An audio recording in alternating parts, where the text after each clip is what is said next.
One of the men who just won one of these important races, Congressman Ron DeSantis, is now the Republican nominee for Florida governor. He's here now in his first interview since his primary victory. Congressman DeSantis, congratulations. You must be feeling pretty good tonight. Yeah, no, Laura, I remember you and I talking after we did that debate on Fox News, and you were like, you're not going to be behind much longer after this. And sure enough, I mean, we really pulled ahead. We had the president come at the end of July with a huge event for us. And we really just had unstoppable momentum. And the good thing is we're going to carry this all the way through November and post a strong victory so we can continue on Florida's path to success and make it even better. Are you surprised that Gillum wins on the Democrat side? So he'll be your challenger, endorsed by Bernie Sanders, as you just heard us talk about. Soros and Tom Steyer both pitched in a total about $650,000. It seemed to make a difference down the home stretch. So you're going to be running against a hard left former Tallahassee mayor. He is the most liberal candidate that the Democratic Party has ever nominated in the state of Florida by a country mile in a governor's race. He wants to abolish ICE. He wants a $1 billion tax increase. He wants a single-payer healthcare system in Florida, which would bankrupt the state. I'm trying to make Florida even better. He wants to make Florida Venezuela. But he also combines a far-left ideology with managerial incompetence. As mayor of Tallahassee, his tenure has been absolutely disastrous. Tallahassee is one of, if not the most crime-ridden city in all of Florida, year after year, rising crime. He's embroiled in a lot of corruption scandals. This guy can't even run the city of Tallahassee. There's no way Florida voters can entrust him with our entire state.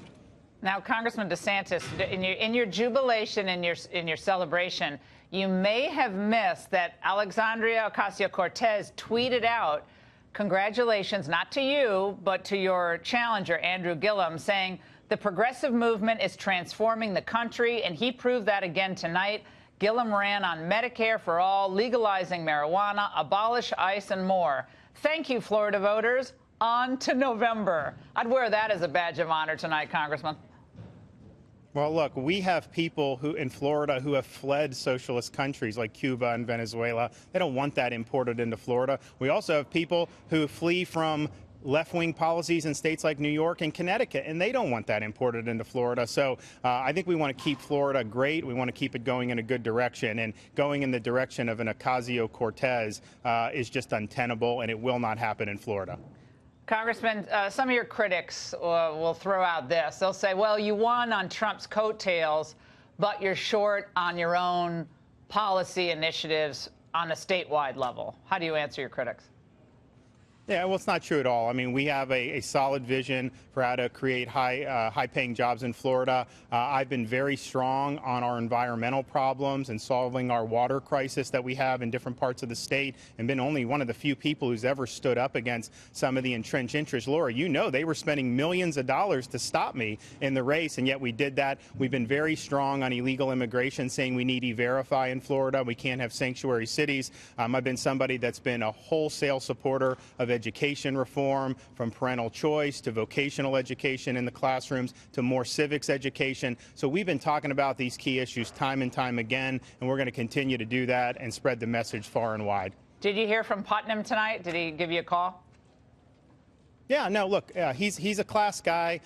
He worked very hard. He was a tough competitor. I mean, people say, oh, you won big, but I mean, this guy built a huge organization. He raised a boatload of money, and he ran a very tough race. I mean, tried to knock me around a lot. That's politics. But he's supportive of where we're going. He knows we got to keep Florida in Republican hands, and he's going to help me. So that's just how these things go. I would have supported him if he had beaten me, and you got to move forward as a team. Absolutely. And the president is, I don't care what anyway, he's very popular in Florida. The endorsement did help a lot, but he also did a great job on the hustings. Congressman, congratulations. Thanks so much.